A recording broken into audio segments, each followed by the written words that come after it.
Ever wonder what it would be like to own a piece of history that comes with its own ghostly resident?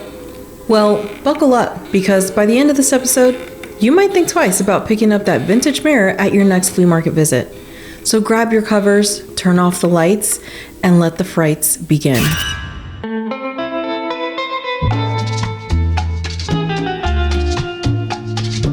Happiest day, beautiful soul. Welcome back to The Medium Matters, the podcast where we're all mini mystics learning about the paranormal, the supernatural, and all the things together. And everyone is rose quartz lovely. I'm your host Chantel, and today we're bringing the creepy with some haunted goodies to keep you up at night. So, you heard it already. Grab your cozies, slip into the covers, and let's get this fright fest going.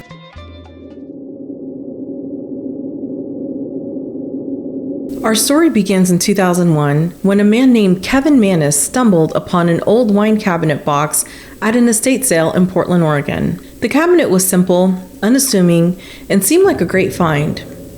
Speaking with the seller, Mannis learned the box belonged to a now deceased 103-year-old woman who was a Holocaust survivor. She acquired the box during her time in Spain, and it was among the few things she brought with her when she migrated to America after the war. The seller and granddaughter of the decedent told Mannis she recalled the box was always closed and placed out of reach, with her grandmother stating it was never ever to be opened. Little did Mannis know he was about to unleash a world of paranormal activity. Mannis bought the cabinet and brought it to his antique shop. Almost immediately, strange things began to happen. Lights would flicker, strange smells would waft through the air, and inexplicable cold spots would suddenly appear. But the real horror began when Mannis decided to open the box. This was no ordinary wine cabinet. This was a Dybbuk box. Inside this Dybbuk box, Mannis found two 1920s pennies, a lock of blonde hair bound with a cord, a lock of black or brown hair bound with a cord, a small statue engraved with the Hebrew word shalom, a small golden wine goblet, one dried rosebud, and a single candle holder with 4 octopus-shaped legs. At first glance, these items seemed completely harmless, but their presence hinted at something far more sinister. Mannis soon began to experience terrifying nightmares, and his health started to deteriorate. He even claimed to see shadowy figures lurking in the corners of his vision. Desperate for answers, he decided to research the box's origins. Mannis discovered that the box was believed to house a Dybbuk, a restless and malevolent spirit from Jewish folklore. According to legend, a Dybbuk is a disembodied soul that clings to the living, often causing harm and misfortune. Realizing the gravity of the situation, Mannis tried to get rid of the box by posting it on eBay along with its detailed history and recent disturbances. The box was sold to a young couple, but they quickly returned it, claiming it had brought them nothing but bad luck. The box ended up changing hands several times, with each new owner reporting similar experiences of nightmares, health issues, and eerie phenomena. The Dybbuk box eventually found its way to Jason Haxton, the director of the Museum of Osteopathic Medicine. Hastic was intrigued by the box's dark history and decided to investigate further. However, he too began to experience strange occurrences. His health deteriorated, and he was plagued by disturbing dreams and unexplained phenomena. Determined to put an end to the box's curse, Haxton sought the help of rabbis and spiritual leaders. They performed rituals to seal the Dybbuk back inside the box, hoping to contain its malevolent energy. The legend of the Dybbuk box has captured the public's imagination, inspiring books, documentaries, and even a Hollywood movie, The Possession. Its story serves as a chilling reminder of the power of belief and the mysteries that lie hidden in the objects around us. In 2020, Zach Baggins and 3 other members of the Ghost Adventures team quarantined themselves inside Baggins' haunted museum for 2 weeks to film and investigate this Dybbuk box. According to Baggins, it was an anxiety-driven investigation as raw and intense as we have ever done. The scariest moment for me is what I saw and felt. We captured on camera an unbelievable mist coming out of the box that manifested eyes. Baggins also believes he saw the Dybbuk entity crouching down towards the wall behind the box. Fast forward to 2021, so 1 year later, during an interview, Kevin Mannis, the person who kicked off our chilling tale by purchasing the Dybbuk box at an estate sale, confessed to fabricating the entire story. From the Dybbuk box to the woman who acquired it in Spain, to the items within the box, the whole shebang. Manis stated, "I'm the original creator of the story of the Dybbuk box, which appeared as one of my eBay posts back in 2003. The idea that Dybbuk boxes have some kind of history prior to my story, and the idea that a Dybbuk box could contain anything other than a Dybbuk, along with any deviation to the type of contents I created to be found inside of a Dybbuk box, is laughable at best. How about this? If you or anyone else can find any reference to a Dybbuk box anywhere in history prior to my eBay post, I'll pay you $100,000 and tattoo your name on my forehead." Well then, I wonder what this means for everyone who came in contact with the box, including the Ghost Adventures team. Was this the power of suggestion? Did the box eventually become a collection of its owners' anxieties and fears? I think it's safe to say that we may never truly know, but the story is super entertaining.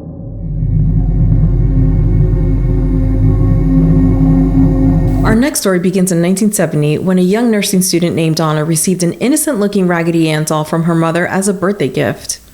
Seems harmless, right? But soon, Donna and her roommate Angie discovered that this was no ordinary toy. At first, it was little things. They'd leave the doll on Donna's bed, only to find it in a different position when they returned. Sometimes it would even appear in entirely different rooms. They started finding cryptic notes written on parchment paper, a type they didn't even own, saying things like, "Help us," or "Help Lou." And Lou, by the way, was Angie's boyfriend. And trust me, Lou was not a fan of this doll. Lou had been feeling uneasy about the doll from the start, convinced it was evil. One night, he had a vivid nightmare. In it, he woke up to find this doll crawling up his leg, moving to his chest, and then slowly starting to strangle him. He woke up in such a panic and drenched in sweat. But that wasn't the worst part. On another occasion, Lou heard noises coming from Donna's room and upon investigating, found himself attacked by an unseen force, leaving claw marks on his chest. Terrified and desperate, Donna and Angie reached out to a medium. The medium claimed that the doll was inhabited by the spirit of a young girl named Annabelle Higgins who had died in the area. The spirit felt comfortable with Donna and Angie and just wanted to be loved and cared for. Sympathetic, the two young women gave the spirit permission to stay. But it wasn't long before they realized they'd made a grave mistake. The activity escalated. Now, it wasn't just the doll moving around on its own or leaving notes. The girls experienced violent disturbances, and Lou's encounters with the doll grew even more aggressive, if that's possible. Enter Ed and Lorraine Warren, renowned paranormal investigators. After examining Annabelle, the Warrens concluded that the doll wasn't possessed by a child spirit at all, but by a demonic entity that had used the guise of a child to gain their trust. The Warrens took the doll and placed it in their occult museum, where it remains to this day, locked inside a specially made glass case with a warning, "Positively, do not open." Despite being confined, Annabelle is said to still exhibit paranormal activity, reminding everyone that this is one doll you definitely don't want to play with. So what are your thoughts? Is Annabelle just a creepy doll, or is she something far more sinister? Whether you're a skeptic or a believer, the story of Annabelle serves as a chilling reminder that sometimes the scariest things are those that seem innocent on the surface. Our next story takes us to a painting with a hot history, if you will. This is the story of the Crying Boy painting, which isn't just one painting, but a series of paintings created by Spanish artist Bruno Amadio, also known as Giovanni Bragolin, in the 1950s. These mass-produced prints featured various images of teary-eyed kids, often with large, sad eyes and quivering lips. The paintings became very popular in British homes during the 70s and 80s, but little did these homeowners know, they might have been inviting more than just a conversation piece into their living rooms. Our story really kicks off in 1985 when a British tabloid, The Sun, published an article titled "Blazing Curse of the Crying Boy." The piece detailed how a firefighter named Alan Wilkinson had noticed these paintings, unscathed, in the ruins of burned houses in Rotherham, South Yorkshire. Wilkinson was quoted as saying, "I've seen it myself. The painting is always left completely undamaged, no matter how badly the rest of the room has been burned." As you can probably imagine, this story spread like wildfire. More and more people came forward with similar tales. The Sun, never one to miss an opportunity for a good scare, continued to publish stories about the cursed painting. People reported finding the Crying Boy painting untouched in burned out buildings all across the UK. Some even claimed that attempts to destroy the painting had failed, that it wouldn't burn when they tried to set it on fire. People came out in droves to share their own experience with the painting. One woman said that she, her sister, her mother, and a friend had all suffered fires since buying copies of the picture. In a separate incident, a pair of the paintings hanging in the living and dining rooms of a family home were found intact after a gas explosion destroyed the entire building. A London woman destroyed her painting, believing it to be responsible for the loss of her son, daughter, husband, and mother in separate fire-related incidents. A Gloucestershire man helped to destroy a neighbor's picture, only to return home to find his own living room ablaze for unexplainable reasons. In an unrelated incident, firefighters responded to a house fire where they discovered a deceased 67-year-old man. Lying next to his body was a copy of the Crying Boy painting. One of the firefighters who assisted with the blaze said, "I've never believed in a jinx up until now, but when you actually come across a picture in a gutted room and it's literally the only thing that hasn't been touched, it is most odd." We'll never truly know what was happening. Some have theorized that the paintings didn't burn because they were printed on compressed hardwood, making them fire resistant. Others have said the paintings continued to survive fires because they had been treated with a fire retardant varnish. Some believe the painting's curse is actually a form of spontaneous human combustion triggered by the negative emotions depicted in the art. Whether you believe in the curse or not, there is no denying the impact this story had on British culture. The panic got so bad that the Sun eventually organized mass burnings of the paintings. Today, the Crying Boy painting is more likely to be found in a thrift store than on someone's wall. But its legacy lives on in our paranormal history. What do you believe? Curse? Fire retardant varnish? Coincidence? Share your theories. Our next story begins in 1904 in Key West, Florida. Young Robert Eugene Otto, known as Gene, received a unique gift, a life-size doll dressed as a naval officer. The doll was reportedly made by the Steiff Company in Germany, known for their high-quality stuffed animals. But this was no ordinary toy. Legend has it that the doll was given to Gene by a Bahamian servant who practiced voodoo. Gene was thrilled with this new companion, whom he named after himself, Robert. It didn't take long for strange things to start happening in the Otto household. Gene's parents would hear him talking to Robert in his room, which isn't unusual for a kid with an imaginary friend. The weird part? They could hear another voice answering back. Objects would be found moved or knocked over in the house, and when confronted, Gene would always say the same thing. Robert did it. As Gene grew older, his attachment to Robert didn't wane. In fact, it seemed to intensify. Visitors to the Otto home reported seeing Robert's expression change or seeing the doll move slightly. Some even claimed to hear giggling coming from the room where Robert was kept. But the real kicker? Gene's wife, Anne, absolutely hated the doll. She insisted it be kept in the attic, but that didn't stop Robert's alleged antics. Servants would quit, claiming they heard footsteps coming from the attic or saw Robert moving around the house. After Gene's death in 1974, Robert was left in the attic of the Otto home. The new owner's 10-year-old daughter became Robert's new friend. She claimed that the doll would move around her room at night and even attack her. Today, Robert resides in the Fort East Martello Museum in Key West, where he continues to freak out visitors and staff alike. People report seeing his expression change, hearing giggles, and even experiencing camera malfunctions when trying to take his picture without permission. And did I forget to mention?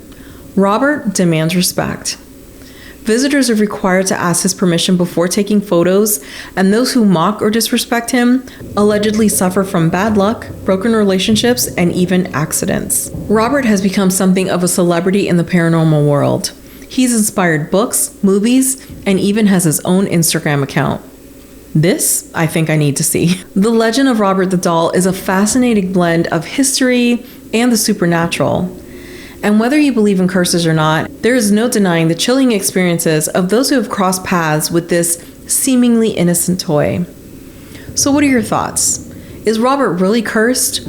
Or is he just the product of overactive imaginations fueled by eerie coincidences?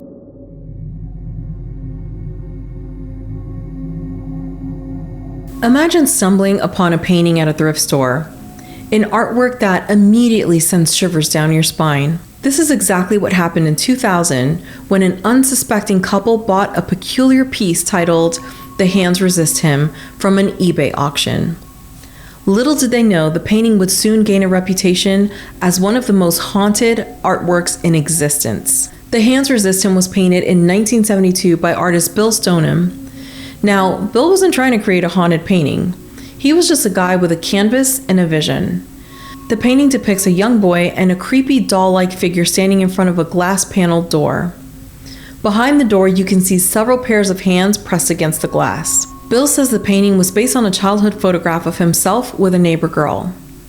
The door, he claims, represents the dividing line between the waking world and the world of dreams and possibilities. But here's where it gets weird. The gallery owner who first displayed the painting and the art critic who reviewed it both died within a year of coming into contact with it. Coincidence? Fast forward to February of 2000, and a couple in California puts the painting up for sale on eBay. But this wasn't your average art listing. Nope, these folks had a story to tell. They claimed that the figures in the painting moved at night, sometimes even leaving the canvas altogether.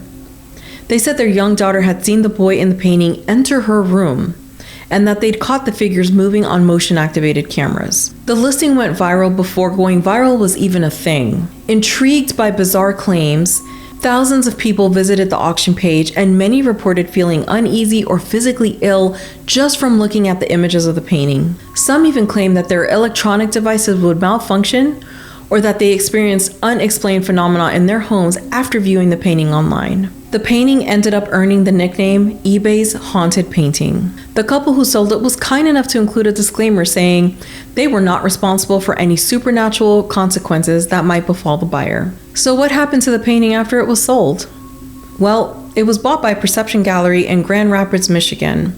And surprisingly, they didn't report any ghostly goings-ons. No moving figures, no creepy dolls wandering the gallery at night, nothing. But the story doesn't end there. The original artist, Bill Stoneham, was shocked to learn about the painting's reputation. He had no idea it had become an internet sensation, but he did reveal something interesting. He had painted 2 more works in the same series, so there are potentially 2 more haunted paintings just floating around out there. The Hands Resist Him definitely left its mark. It's inspired creepypastas, YouTube videos, and countless discussions on paranormal forums. It's even been featured in lists of the world's most haunted objects. Is the painting actually haunted? Probably not. But does it have the power to unsettle, to provoke thought, to spark imagination? Absolutely. And isn't that what art is all about? And that brings us to the end of our episode, my friend. 5 of the most haunted objects that are sure to give you the sleepless nights. From dolls to paintings, these artifacts remind us that sometimes the most terrifying things aren't just in our imagination. If you enjoyed this episode, and I really hope that you did, please follow for more and share it with the ones you like and love, because sharing is caring. Send us your spooky stories and questions on Instagram, Facebook, or via email at hello@themediummatters.com. Head over to themediummatters.com to join our absolutely free newsletter where we talk about upcoming moon cycles, rituals for the season, everyday magic, and more. Until next time, keep your doors locked, your eyes open, and your holy water close. Bye!